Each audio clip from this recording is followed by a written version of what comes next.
అలా వేసుకోవాలన్నమాట. Hi cuties, this is day 28. నేను లేచేసరికి ఇంట్లో పూజ కంప్లీట్ అయిపోయింది. ఇంకా నేను వాటర్ తాగినాక కొన్ని థింగ్స్ సర్దుతుంటే నాకు ఈ వైట్ కుందన్ పల్స్ దొరికాయి. సో లాస్ట్ టైం మనం చేసిన ఈ బాటిల్ ఆర్ట్ కి కొంచెం హైలైట్ చేశాను వాటితో. అండ్ నేను పింట్రెస్ట్ లో ఎప్పటి నుంచో చూస్తున్నాను టీ షర్ట్ పైన ఎంబ్రాయిడరీ చేయడం. సో నా వైట్ టీ షర్ట్ ని నేను వీడియో కోసం సాక్రిఫైస్ చేస్తున్నాను, ఎందుకంటే this is my first time T shirt పైన ఎంబ్రాయిడరీ ఎలా వస్తుందో తెలీదు. సో ఈజీగా ఉంటుందని చెప్పి హార్ట్ షేప్ సెలెక్ట్ చేసి హాట్ గ్లూ గన్ తో ఆ డిజైన్ అయితే డ్రా చేసేసాను. ఇంకంతా పర్ఫెక్ట్ గా ఉంది. స్టార్ట్ చేద్దాం అనుకున్న టైం కి నా దగ్గర స్వింగ్ నీడిల్ లేదు. సో ఇంకా బయటకు వెళ్ళి తెచ్చుకున్నాను. ఎంబ్రాయిడరీ స్టార్ట్ చేశాను. ఈ లోపు మా అన్నయ్య వచ్చి లేదు టైం అవుతుంది గిఫ్ట్ ర్యాప్ చేయని చెప్పి అన్నాడు. ఆ గిఫ్ట్ ఎక్కడికో ఎవరికో యుల్ గెట్టును. సో ఇంక ఫాస్ట్ గా గిఫ్ట్ ర్యాప్ చేసేసి నేను ఫాస్ట్ గా నా స్కిన్ కేర్ చేసేసుకున్నాను. అండ్ మనం నిన్న తెచ్చుకున్న కొత్త మాయిశ్చరైజర్ కూడా యూస్ చేసేసాను. బొట్టు కొంచెం పక్కకి వెళ్ళిపోయింది. నేను వేసుకున్న ఈ క్రాప్ టాప్ అండ్ ఆ ప్యాంట్ కూడా మీషోలో ఆర్డర్ పెట్టాను. నేను మీకు ఇది రేపు డీటెయిల్ గా చూపిస్తాను. డోంట్ మైండ్ దట్ చెత్త. And outfit check. ఇంకా అక్కడ నుండి బయలుదేరి ఇక్కడికి వచ్చేసాం బర్త్డే సెలబ్రేషన్. ఇంకా మా అన్నయ్య హైట్ ని బుర్రని అడ్వాంటేజ్ తీసుకున్నాం. అండ్ ఫైనల్ గా ఇది మేము చేసిన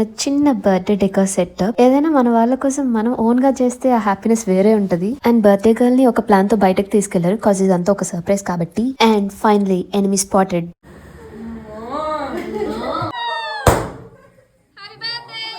ఇంకా the day ended and we came back to our flat. Thank you for watching WMB.